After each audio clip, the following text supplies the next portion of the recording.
ಚಿತ್ತಾಪುರದ ಒಬ್ಬ ಪ್ರತಿನಿಧಿ ಇಡೀ ಕರ್ನಾಟಕದಲ್ಲೇ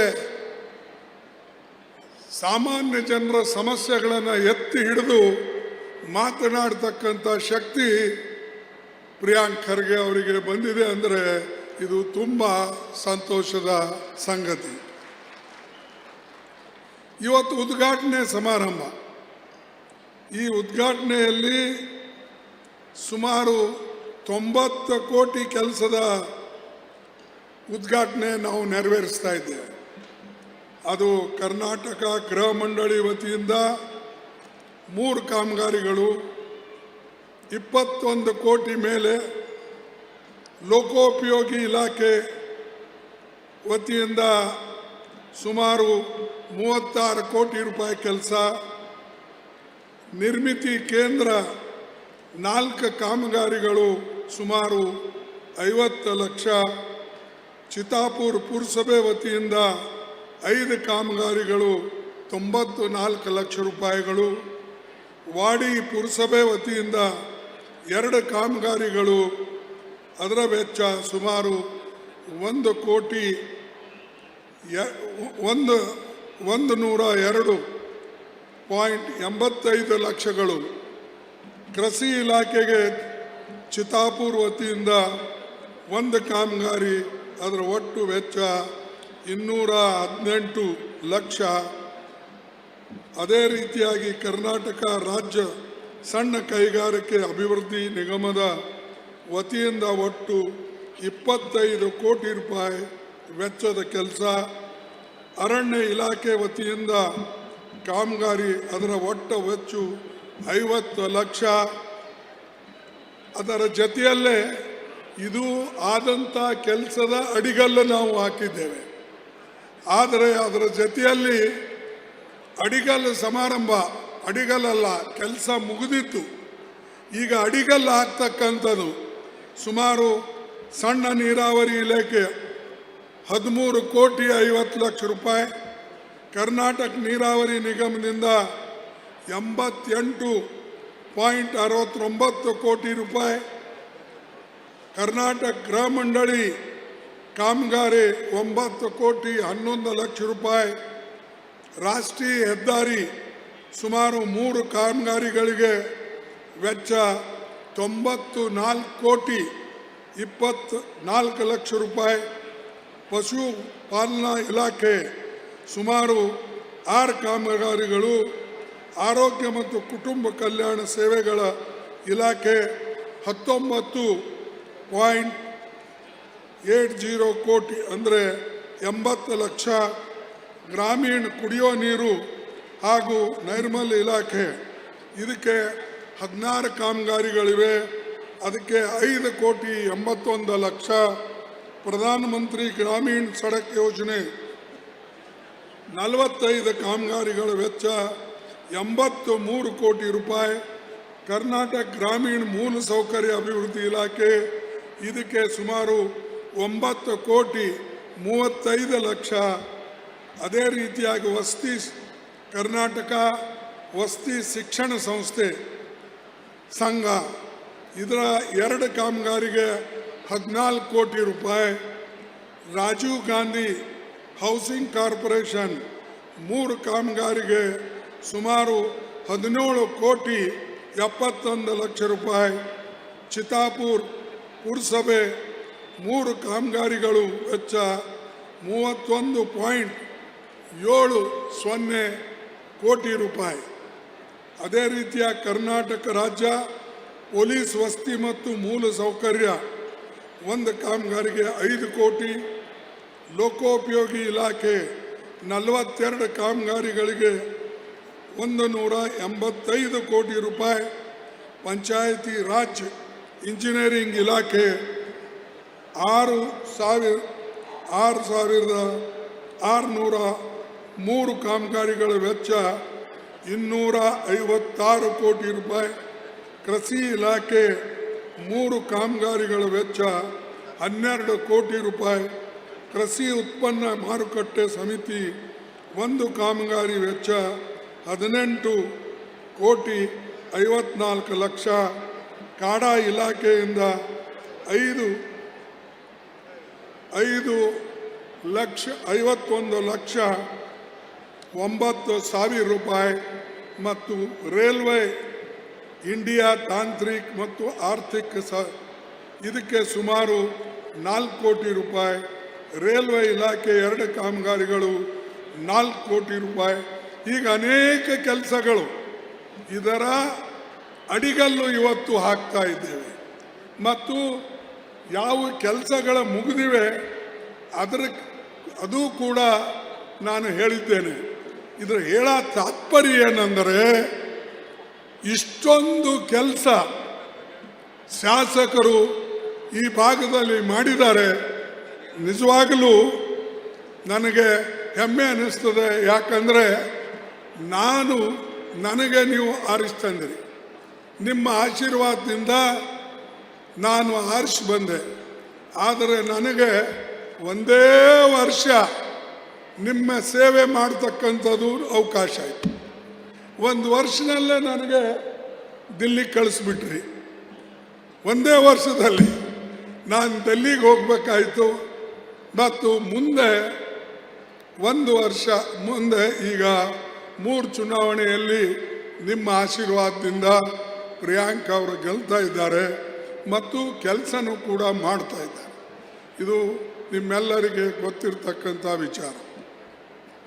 ಬಂಧುಗಳೇ, ನಾ ಹೆಚ್ಚು ಹೇಳಲ್ಲ. ಒಂದು ಕಡೆ ನಮ್ಮ ಸರ್ಕಾರ ಇಷ್ಟೊಂದು ಕೆಲಸ ಮಾಡಿ ಸರ್ಕಾರ ಸರಿ ಇಲ್ಲ ಅಂತ ಒಬ್ಬರು ಕೆಲವು ಹೇಳ್ತಾರೆ. ಅದರ ಪ್ರಚಾರವೂ ಮಾಡ್ತಾರೆ, ನಮ್ಮವರೇ ಪ್ರಚಾರ ಮಾಡ್ತಾರೆ. ಇದು ಸರಿಯಲ್ಲ. ಇಷ್ಟೊಂದು ಕೆಲಸ ಯಾವ ಕಾಲದಲ್ಲಿ ಯಾವಾಗ ನೀವು ನೋಡಿದ್ರಿ ಮಾಡಿದ್ರಿ ಅಂತಕ್ಕಂಥದ್ದನ್ನು ನನಗೆ ಹೇಳಿ. ಇಲ್ಲ, ಆದರೂ ಕುಯ್ ಮಾಡಿಕೊಂಡೇ ಕೆಲವು ಜನ ಇರ್ತಾರೆ. ಈ BJPದವ್ರಿಗಂತೂ ಏನೂ ಕೆಲಸ ಇಲ್ಲ. BJPದವ್ರಿಗೆ ಒಂದೇ ಕೆಲಸ, ಕಾಂಗ್ರೆಸ್ಗೆ ಬೈಯೋದು, ಪ್ರಿಯಾಂಕಗೆ ಬೈಯೋದು, ನನಗೆ ಬೈಯೋದು, ರಾಹುಲ್ ಗಾಂಧಿ ಅವ್ರಿಗೆ ಬೈಯೋದು ಮತ್ತು ಸೋನಿಯಾ ಗಾಂಧಿ ಅವ್ರಿಗೆ ಬೈಯೋದು, ನಮ್ಮೆಲ್ಲರಿಗೆ ಬೈಯೋದು. ಮತ್ತು ಮ್ಯಾಲಿಂದ ರಾಜ್ಯ ಸರ್ಕಾರದಲ್ಲಿ ಸಿದ್ದರಾಮಯ್ಯನವರಿಗೆ, ಶಿವಕುಮಾರ್ಗೆ ಅವರೆಲ್ಲ ಏನು ಮಾಡಿದ್ದಾರೆ ಅಂತ ಹೇಳ್ತಾರೆ. ಇದು ಯಾರು ಮಾಡಿದಾರಪ್ಪ? ಇದು ಯಾರು? ನೀವು BJPದವ್ರು ಬಂದು ಮಾಡಿರ? ಈ ಚಿತ್ತಾಪುರಕ್ಕೆ ಬರಬೇಕಾದ್ರೆ ಸರಿಯಾಗಿ ರಸ್ತೆ ಇರಲಿಲ್ಲ, ಸರಿಯಾದಂಥ ರೋಡ್ ಇರಲಿಲ್ಲ, ನ್ಯಾಷನಲ್ ಹೈವೇ ಇರಲಿಲ್ಲ. ಇವೆಲ್ಲ ಯಾರು BJPದವ್ರು ಬಂದು ಮಾಡಿದ್ರ? ರೈಲ್ವೆ 27 ಮಾರ್ಕ್ಗಳು ಗುಲ್ಬರ್ಗ 1ರಲ್ಲೇ ನಾನು ಮಾಡಿಕೊಟ್ಟಿದ್ದೇನೆ. ವಾಡಿಯಿಂದ ಗದಗವರೆಗೆ ಒಂದು ದೊಡ್ಡ ಈಗ ರೈಲ್ವೆ ಲೈನ್ ಮುಗಿತಾ ಇದೆ. ಇನ್ನೊಂದು 2 ವರ್ಷದಲ್ಲಿ ಅದು ಮುಕ್ತಾಯ ಆಗ್ತದೆ.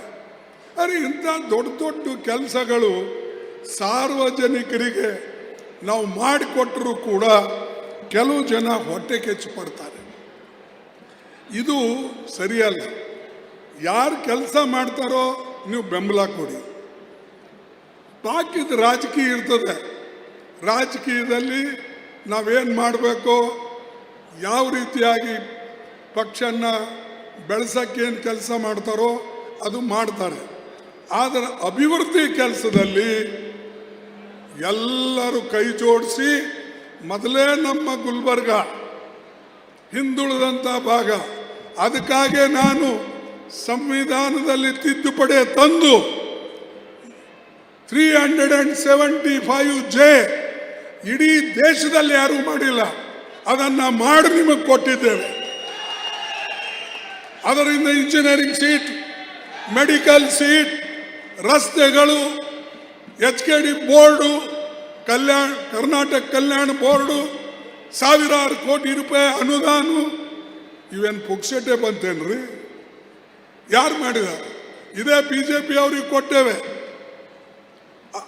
ನಮ್ಮ ಅದಾನಿ ಅವರಿದ್ದಾಗ ಹೋಮ್ ಮಿನಿಸ್ಟರ್ ಇದ್ದರು.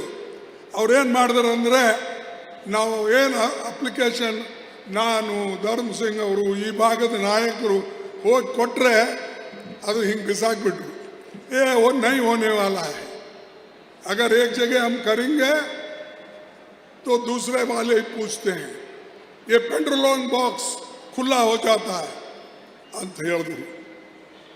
ಇನ್ನೊಂದು ಅವರು ಹೇಳಿದ್ರು, ಯಾಕಂದ್ರೆ ಇದಕ್ಕೆ 2/3 ಭಾಗ ಬೇಕು, 2/3 ಮೆಜಾರಿಟಿ ಇದ್ರೆ ಸಂವಿಧಾನ ಬದಲಾವಣೆ ಆಗ್ತದೆ. ನಮ್ಮ ಪಕ್ಷಕ್ಕೆ 208 ಸೀಟ್ ಇದ್ದು ನಾನು 130 ಎಂಪಿಗಳಿಗೆ ಹೇಗೆ ಮನವೊಲಿಸಿ ಈ ತಿದ್ದುಪಡಿ ಮಾಡಿದ್ದೇನೆ ಅದು ನನಗೆ ಗೊತ್ತು.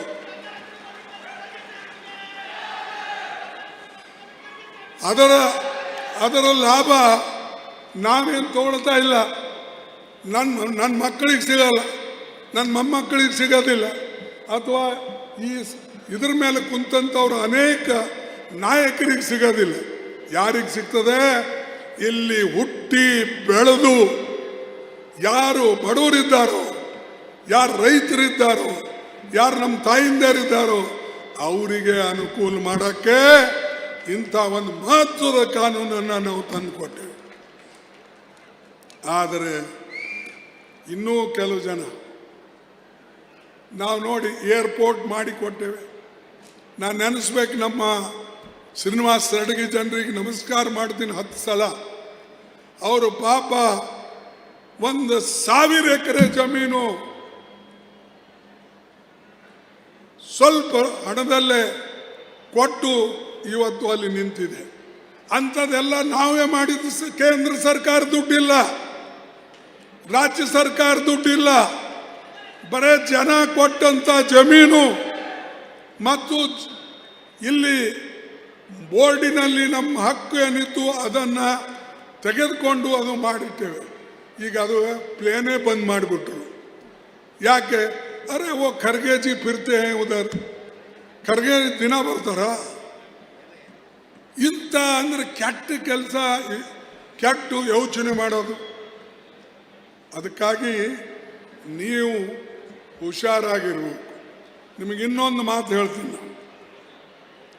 ಈಗ ಇವರು ಅಧಿಕಾರಕ್ಕೆ ಬರೋದು ಭಾಳಷ್ಟು ಪ್ರಯತ್ನ ಬೇರೆ ಬೇರೆ ರೀತಿಯಲ್ಲಿ ಮಾಡ್ತಾರೆ. ಅಮೇರಿಕ ಇವತ್ತು ಸ್ವಲ್ಪರ ಮಟ್ಟಿಗೆ ನಮ್ಮ ಪ್ರಿಯಾಂಕ್ ಅವರು ಮತ್ತು ನಮ್ಮ ಡೆಪ್ಟಿ ಚೀಫ್ ಮಿನಿಸ್ಟರ್ ಹೇಳಿದ್ರು. ನಾ ಕ್ಷಮಾ ಕೇಳ್ತೇನೆ, ಭಾಳಷ್ಟು ಜನ ಮಾತಾಡೋರು ಇದ್ರು, ಆದರೆ ಸಮಯ ಇಲ್ಲ. ಅದಕ್ಕೆ ನಾ ಅವರು ಕ್ಷಮಿಸಬೇಕು ಅಂತ ಕ್ಷಮೆಯನ್ನು ಕೇಳ್ತೇನೆ. ಏನು ಮಾಡಿದ್ರು ಮೋದಿಯವರು? ಟ್ರಂಪ್ಗೆ ಹೇಳಿದ್ರು, ನನ್ನ ದೋಸ್ತ, मेरा दोस्त है, सुबह जब उठते हैं चाय पीते वक्त मैं ट्रंप को फोन घुमाता हूं, बात करता हूं, योगक्षेम पूछता हूं. ಎಲ್ಲೋದಪ್ಪ ನಿಮ್ಮ ಟ್ರಂಪ? ಇವತ್ತು ನಮಗೆ ರಷ್ಯಾದಿಂದ ಎಣ್ಣೆ ತರಬೇಕಾಗಿತ್ತು, ತರ್ತಿದ್ದೇವೆ. ಅವ ಹೇಳ್ದ, ರಷ್ಯಾಲಿಂದ ನೀವು ಎಣ್ಣೆ ಖರೀದಿ ಮಾಡಬಾರ್ದು, ಒಂದು ವೇಳೆ ಎಣ್ಣೆಯನ್ನು ಅಲ್ಲಿಂದ ತಗೊಂಡ್ರೆ ನಿಮ್ಮ ಮೇಲೆ ನಾನು ಟ್ಯಾಕ್ಸ್ ಹಾಕ್ತೀನಿ. 50% ಟ್ಯಾಕ್ಸ್, 100% ಟ್ಯಾಕ್ಸ್, 25% ಟ್ಯಾಕ್ಸ್. ಯಾರು ಮಾಡಿದ್ದು? ಇದು ಮೋದಿ ದೋಸ್ತ್. ಮುಂಜಾನೆ ಕಾಫಿ ಕುಡಿಯಾಗ, ಟೀ ಕುಡಿಯಾಗ ಮಾತಾಡ್ತಿದ್ರಂತೆ. ಏನು ಮಾತಾಡ್ತಿದ್ರು? ಇದೇ ಮಾತಾಡಿದ್ರ? ಟ್ಯಾಕ್ಸ್, ನಿಮ್ಮ ಇಂಡಿಯಾಕ್ಕೆ ಎಷ್ಟು ಟ್ಯಾಕ್ಸ್ ಹಾಕಲಿ ಅಂತ ಮಾತಾಡ್ತಿದ್ರ? ಅದೇ ರೀತಿಯಾಗಿ ಇವತ್ತು ಈ ನಮ್ಮ ಅಯತುಲ್ಲಾ ಖೊಮೇನಿ, ಅದು ಒಂದು ದೇಶ ಅಲ್ಲ, ಆ ದೇಶದ ಮುಖ್ಯಸ್ಥನಿಗೆ ಕೊಲೆ ಮಾಡಿದ್ರು. ವೆನೆಜುಲಾ ಅಂತ ಹೇಳಿ ಒಂದು ದೇಶ ಅಮೇರಿಕಾ ಹತ್ತಿರ ಇದೆ, ಅದರಿಂದ ನಾವು ಎಣ್ಣೆ ತಗೊಳ್ತಿದ್ದೇವೆ. ಇರಾನ್ಲಿಂದ ನಾವು ಎಣ್ಣೆ ತಗೊಳ್ತಿದ್ದೇವೆ. ಆದರೆ ರಾತ್ರಿ ಈ ಕೊಮೇಲಿನಿಗೆ ಅಮೇರಿಕಾದವರು ಹೊಡೆದ್ಬಿಟ್ರು, ಅವ್ರದ್ದು ಹತ್ಯೆ ಆಯಿತು. ಇದು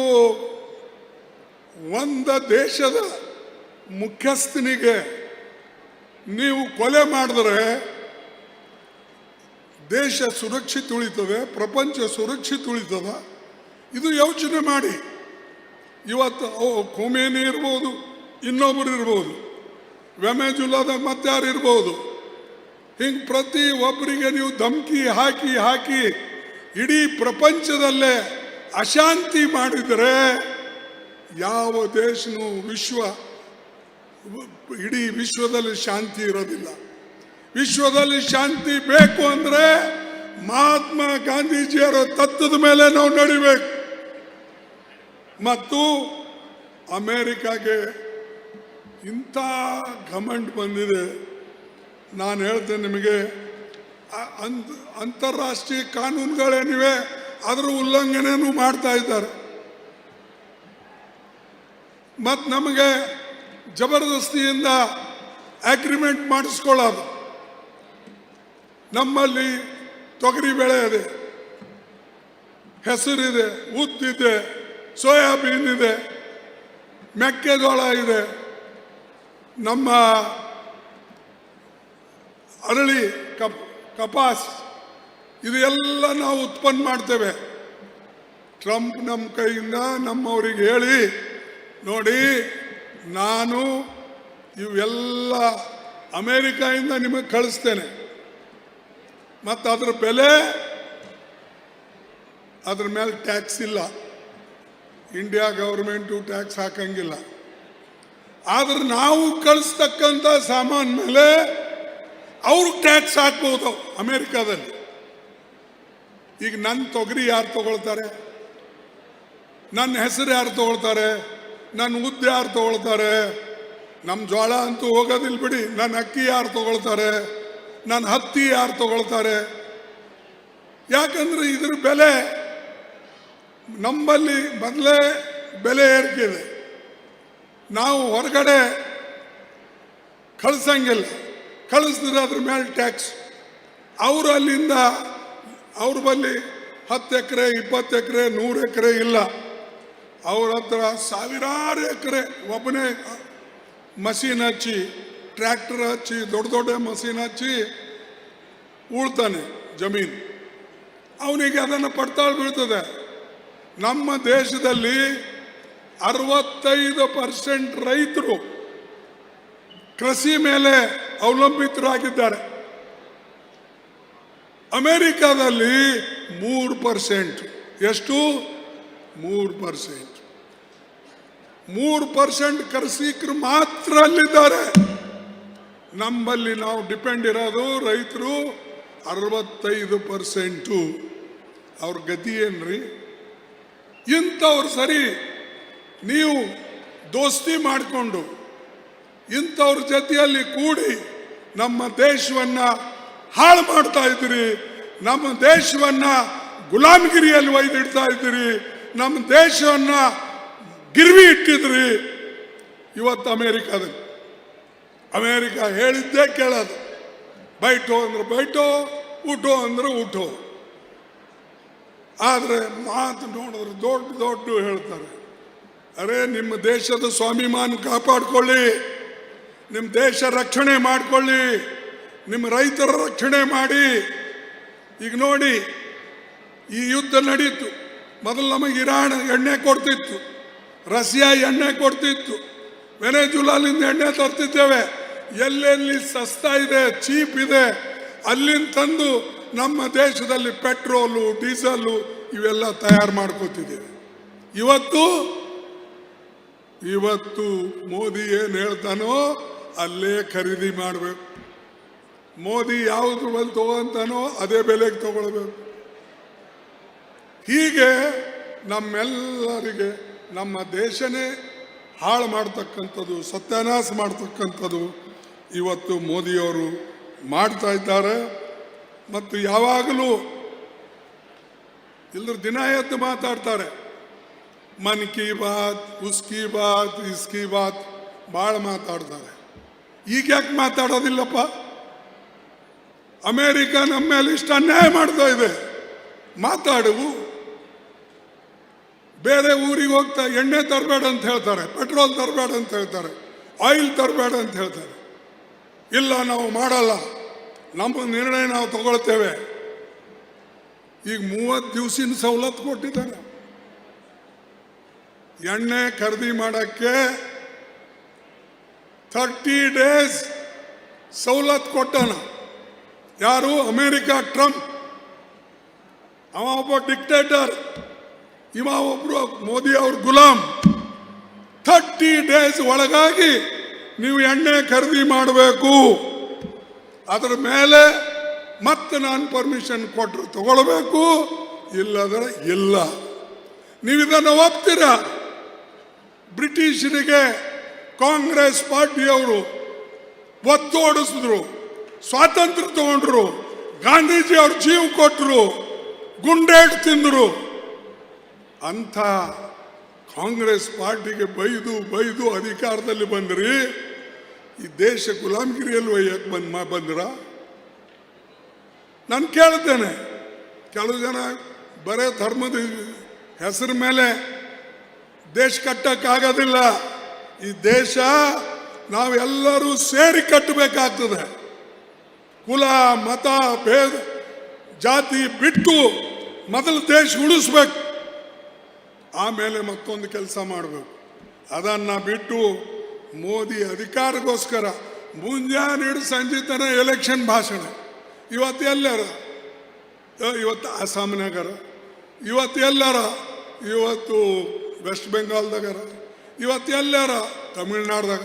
ಮಾರಾಯ, ನೀನು ಸರ್ಕಾರ ಮಾಡು ಅಂಥೇಳಿ ಅಧಿಕಾರ ಕೊಟ್ಟಿದ್ದು ಜನರ ಕೊರತೆ ನೋಡಿ, ಪ್ರಪಂಚದಲ್ಲಿ ಏನು ನಡೆದಿದೆ ಅದು ನೋಡಿ, ನಮ್ಮ ಮೇಲೆ ಯಾರ್ಯಾರು ದಾಳಿ ಮಾಡ್ತಾರೆ ಅದು ನೋಡಿ, ಅದನ್ನು ಬಿಟ್ಟು ಊರು ತಿರುಗೋದು, ಭಾಷಣ ಮಾಡೋದು, ಚುನಾವಣೆ ಪ್ರಚಾರ ಮಾಡೋದು, ಕಾಂಗ್ರೆಸ್ಗೆ ಬೈಯೋದು. ಅರೆ, ಕಾಂಗ್ರೆಸ್ ಅಧಿಕಾರ ಬಿಟ್ಟು 35 ವರ್ಷ 40 ವರ್ಷ ಆಯ್ತು, ಇನ್ನೂ ಕಾಂಗ್ರೆಸ್ಗೆ ಬೈಯೋದು. ಪಂಡಿತ್ ಜವಾಹರ್ಲಾಲ್ ನೆಹರು, ಇಂದಿರಾ ಗಾಂಧಿ, ಲಾಲ್ ಬಹದ್ದೂರ್ ಶಾಸ್ತ್ರಿ ಅವ್ರಿಗೆ ಬಿಟ್ಟ ಮೇಲೆ, ರಾಜೀವ್ ಗಾಂಧಿ, ಈ 4 ಮಂದಿ ಬಿಟ್ಟ ಮೇಲೆ ಯಾರಿದ್ರಪ್ಪ ಕಾಂಗ್ರೆಸ್ದವರು? 89ರಿಂದ ಇಲ್ಲಿವರೆಗೆ ನೀವು ಹೇಳಿ. ಆದರೂ ಇನ್ನೂ ಕಾಂಗ್ರೆಸ್ಗೆ ಬೈಯೋದು ಬಿಡೋದಿಲ್ಲ. ಯಾಕಂದ್ರೆ ಅವ್ರ ಕೈಲಿ ಮಾಡೋಕ್ಕೇನೂ ಆಗೋದಿಲ್ಲ. ಅದಕ್ಕಾಗಿ ಕಾಂಗ್ರೆಸ್ಗೆ ಬೈಯೋದು, ಅಟೆನ್ಷನ್ ಡೈವರ್ಟ್ ಮಾಡೋದು, ಬೇರೆ ಬೇರೆ ಮಾತನ್ನು ಹೇಳೋದು. ಈ ದೇಶದಲ್ಲಿ ದೊಡ್ಡ ದೊಡ್ಡ ಕಾರ್ಖಾನೆಗಳು ಉತ್ಪತ್ತಿ ಮಾಡಿದಂಥವ್ರು, ತಯಾರು ಮಾಡಿದಂಥವ್ರು ಕಾಂಗ್ರೆಸ್ ಪಾರ್ಟಿಯವ್ರಿ. ಅದು HMT ಇರ್ಬೋದು, HAL ಇರ್ಬೋದು, BL ಇರ್ಬೋದು, BHEL ಇರ್ಬೋದು, ಡ್ಯಾಮ್ಗಳಿರ್ಬೋದು, ಪವರ್ ಹೌಸಸ್ ಇರ್ಬೋದು, ಹೊಸ ರಸ್ತೆಗಳು ನಿರ್ಮಾಣ ಇರ್ಬೋದು, ಶಾಲೆ ಕಟ್ಟಡಗಳಿರ್ಬೋದು. ಈ ಕೆಲಸ, ದೇಶ ಕಟ್ಟ ಕೆಲಸ ನಾವು ಮಾಡಿದ್ರೆ ದೇಶ ಹಾಳು ಮಾಡ್ತಕ್ಕಂಥ ಕೆಲಸ ಇವತ್ತು ಮೋದಿ ಮಾಡ್ತಾ ಇದ್ದಾರೆ. ಇನ್ನೊಂದು ವಿಶೇಷ ಅಂದರೆ ಇವ್ರ ಫಾರಿನ್ ಪಾಲಿಸಿ ತಪ್ಪು. ಮೊದಲ ನಮ್ಮ ದೇಶಕ್ಕೆ ಪ್ರಪಂಚದಲ್ಲಿ ಮರ್ಯಾದೆ ಕೊಡ್ತಿದ್ರು. ಪಂಡಿತ್ ಜವಾಹರ್ಲಾಲ್ ನೆಹರೂಜಿ ಅವರಿದ್ದಾಗ ಇಡೀ ಪ್ರಪಂಚದಲ್ಲಿ ನಾನ್ ಅಲೈನ್ಡ್ ಮೂವ್ಮೆಂಟ್ ಅಂತ ಹೇಳಿ ಎಲ್ಲ ದೇಶಗಳು ನೆಹರೂಜಿಯವರ ಅಧ್ಯಕ್ಷತೆಯಲ್ಲಿ ಈ ಅನೇಕ ಈ ನಮ್ಮ ಪಾಶ್ಚಿಮಾತ್ಯ, ನಮ್ಮ ವಿಶೇಷವಾಗಿ ಈ ಸೌತ್ ಈಸ್ಟ್ ಏರಿಯಾ, ಏಷ್ಯಾ ಕಂಟ್ರಿಗಳೇನಿವೆ ಅಥವಾ ನಾರ್ತ್ ಈಸ್ಟ್ ಕಂಟ್ರಿಗಳೇನಿವೆ, ಇವೆಲ್ಲನೂ ಕೂಡ ನೆಹರೂಜಿಯವರ ಜೊತೆಯಲ್ಲಿ ಕೆಲಸ ಮಾಡಿ ಪ್ರಪಂಚದಲ್ಲಿ ಶಾಂತಿ ಇಟ್ಟರು. ಇವರೇನು ಮಾಡಿದ್ರು? ಇವರು ಯಾರು ಸರಿನೂ ಸರಿ ಇಲ್ಲ, ಬರೇ ಪ್ರತಿಯೊಂದು ಊರಿಗೆ ಹೋಗೋದು, ಒಂದು ಕೊಳ್ಳಾಗಿದ್ದು ಹಾಕೊಳ್ಳೋದು. ಯಾವುದು? ಅದೇನು ಬಿಲ್ಲ ಹಾಕಿಬಿಟ್ರಂದ್ರೆ ನನಗೆ ಸನ್ಮಾನ ಮಾಡಿದ್ರು. ಇಸ್ರಾಯೇಲ್ ಸನ್ಮಾನ ಮಾಡ್ತು. ಇಸ್ರಾಯೇಲ್ ಸನ್ಮಾನ ಮಾಡಿ ಮರುದಿವ್ಸನೇ ಇರಾನ್ ಮೇಲೆ ಗುಂಡು ಹಾಕ್ತು. ನೀವಲ್ಲೇ ಇದ್ದೀರಲ್ಲಪ್ಪ 2-3 ದಿವಸ. ನೀವು ಅಲ್ಲಿ ಬಿಟ್ರಿ 2 ದಿವಸದಲ್ಲಿ ಇರಾನ್ ಮೇಲೆ ಚಿಪ್ಪಣಿ ಹಾರಿಸಿ ಅವನು ಕೊಲೆ ಆಯ್ತು. ಇಂಥ ಜನ ನಮ್ಮ ದೇಶದಾಗ ಹುಟ್ಟಿದ್ದಾರೆ. ಇವರಿಗೆ ನೀವು ಒಳ್ಳೆ ಪಾಠ ಕಲಿಸ್ತಕ್ಕಂಥದ್ದು ಮಾಡಬೇಕು. ಮತ್ತು ವಿಶೇಷವಾಗಿ ಈ ನಮ್ಮ ತಂದಂಥ ಸ್ವಾತಂತ್ರ್ಯವನ್ನು ನಾವು ಇಟ್ಕೊಳ್ಬೇಕು, ಕಾಪಾಡಿಕೊಳ್ಬೇಕು. ಮತ್ತು ಇದರ ತಕ್ಕಂತೆ ನಾವು ನಡೀತಕ್ಕಂಥದ್ದು ಕೂಡ ಆಗಬೇಕು. ನಾ ಇನ್ನೊಂದು ನಿಮಗೊಂದು ವಿಶೇಷ ಮಾತು ಹೇಳ್ತೀನಿ. ಯಾಕಂದ್ರೆ ಅವ್ರು ಭಾಳ ಹಾರಾಡ್ತಾರೆ, ಚೀರಾಡ್ತಾರೆ. ಯುದ್ಧ ಭೂಮಿಯಲ್ಲಿ ಹೋದರೆ ಮೊದಲು ಹೇಳ್ತಿದ್ರು, इंडिया के तरफ अगर कोई आंख उठा के देखा उसके आंख निकालेंगे, लाल आंख दिखाने वालों को हम उसको उसके जगह पे बिठाएंगे. कहाँ है भाई? चीन अब ईरान के साथ जा रहा है, पाकिस्तान के साथ जा रहा है, रसिया जा रहा है. अमेरिका तुम्हारा दोस्त तुम्हारे खिलाफ तुम्हारे एरिया में आके घुस के ईरान का जो नेवी है ಏನಂತಾರದಕ್ಕ ಓ ದೊಡ್ಡ ಜಹಾಜ್ ನಮ್ಮ ದೇಶದಲ್ಲಿ ತಂದಿದ್ರು ಅವರು. ಯಾಕಂದ್ರೆ ಅಲ್ಲಿ ಒಂದು ಕಾನ್ಫರೆನ್ಸ್ ಇತ್ತು ವಿಶಾಖಪಟ್ಟಣಂನಲ್ಲಿ. 10 ದೇಶಗಳ ಜಹಾಜ್ಗಳು ಬಂದಿವು. ಒಂದು ಜಹಾಜ್ ಇರಾನ್ದವರು ಅಲ್ಲೇ ಉಳಿಸಿದ್ರು. ಯಾಕಂದ್ರೆ ಇರಲಿ ಈ ದೇಶದ ಹೆಂಗೆ ಇಲ್ಲಿ ಏನು ನಡೀತದೆ ಅಂತ ಹೇಳಿ ಅದ್ರ ಮೇಲೆ ಬಾಂಬ್ ಹಾಕಿದ್ರು. ಮೊನ್ನೆ ಅಮೇರಿಕಾದವರು, ನಮ್ಮ ಇಸ್ರಾಯೇಲ್ದವರು ಬಾಂಬ್ ಹಾಕಿ ಅದು ಸತ್ಯಾನಾಶ ಮಾಡಿಬಿಟ್ರು. ಮತ್ತು ಎಲ್ಲಿ ಹೋದ್ರು ನೀವು? ಅರೆ ನಿಮ್ಮ ಅಂಗಳದಲ್ಲೇ ಬಂದು, ಹಿಂದ್ ಮಹಾಸಾಗರದಲ್ಲೇ ಬಂದು ಅವನು ಬಾಂಬ್ ಹಾಕಿ ಹೋಗ್ತಾನಂದ್ರೆ ಎಷ್ಟು ಮಟ್ಟಿಗೆ ನಿಮ್ಮಲ್ಲಿ ತಯಾರಿ ಇದೆ, ದೇಶ ಉಳಿಸ್ತಕ್ಕಂಥ ಶಕ್ತಿ ಎಷ್ಟಿದೆ ಅದು ತೋರಿಸ್ತಾ ಇದೆ. ಅದಕ್ಕಾಗಿ ನಾವು ಮಾತಾಡಿ ಮಂತ್ರ ಹಾಕಿ ದೇಶ ಉಳಿಸೋಕ್ಕಾಗಲ್ಲ. ದೇಶದಲ್ಲಿ ನಮ್ಮ ಯುವಕರಿಗೆ ಶಕ್ತಿ ತುಂಬಬೇಕಾಗ್ತದೆ, ಎಲ್ಲರಿಗೂ ಒಂದಾಗಿಡಬೇಕಾಗ್ತದೆ. ಇಲ್ಲಿ ಒಂದಿಲ್ಲ, ಸಬ್ ಬಾಟೋ ಕಾಟೋ ಇವೇ ಮಾತು. ಅದಕ್ಕಾಗಿ ಮೋದಿ ಅವರು ಏನು ಮಾಡಿದ್ದಾರೆ ಅಂದ್ರೆ, ಈಗ ನಾನು ಒಂದು ಯಾರೋ ಬರೋ ಮುಂದೆ ಒಂದು ನನಗೆ ಶಾಯರಿ ಕೊಟ್ಟಿದ್ರು. कभी मंदिर कभी मस्जिद के नाम पर मत लड़ाओ, कभी मंदिर कभी मस्जिद के नाम पर मत लड़ाओ, इस मिट्टी की खुशबू में सबको साथ बसाओ, इस मिट्टी की खुशबू में सबको साथ बसाओ, ये हिंदुस्तान है यहाँ की पहचान यही है, मोहब्बत बो भाईचारा उगाओ. ಇಲ್ಲಿ ಈ ದೇಶ ಇಂಥ ದೇಶ ಇದೆ, ಇಲ್ಲಿ ಬರೇ ಜಗಳಗಳತ್ತ. ಇದರಲ್ಲಿಂದ ಏನಾಗ್ತದೆ ನಿಮಗೆ ಗೊತ್ತಾ?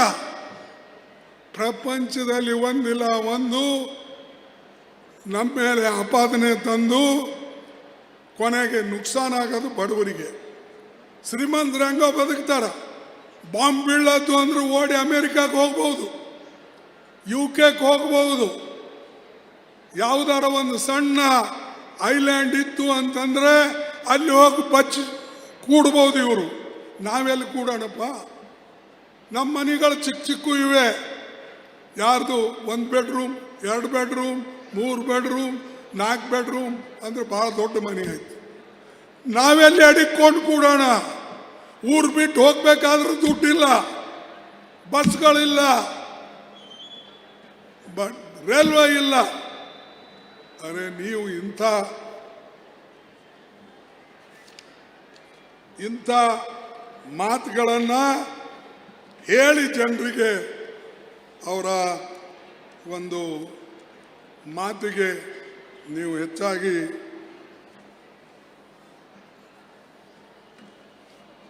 ಆಗಬಾರ್ದು. ನಿಮಗೆ ಕೊನೆಯದಾಗಿ ಇನ್ನೊಂದು ಹೇಳ್ತೀನಿ. ಕಲಬುರಗಿಯ ಮಣ್ಣೂರು ಮಲ್ಟಿ ಸ್ಪೆಷಾಲಿಟಿ ಆಸ್ಪತ್ರೆ ಕಲ್ಯಾಣ ಕರ್ನಾಟಕ ಭಾಗದ ಪ್ರಸಿದ್ಧ ಆಸ್ಪತ್ರೆಗಳಲ್ಲಿ ಒಂದಾಗಿದೆ. ಡಾಕ್ಟರ್ ಫಾರೂಕ್ ಮಣ್ಣೂರು ಸಾರಥ್ಯದಲ್ಲಿ ಅತ್ಯಂತ ಅನುಭವಿ ವೈದ್ಯರಿಂದ ಉತ್ತಮ ಚಿಕಿತ್ಸೆ ನೀಡಲಾಗುತ್ತಿದೆ.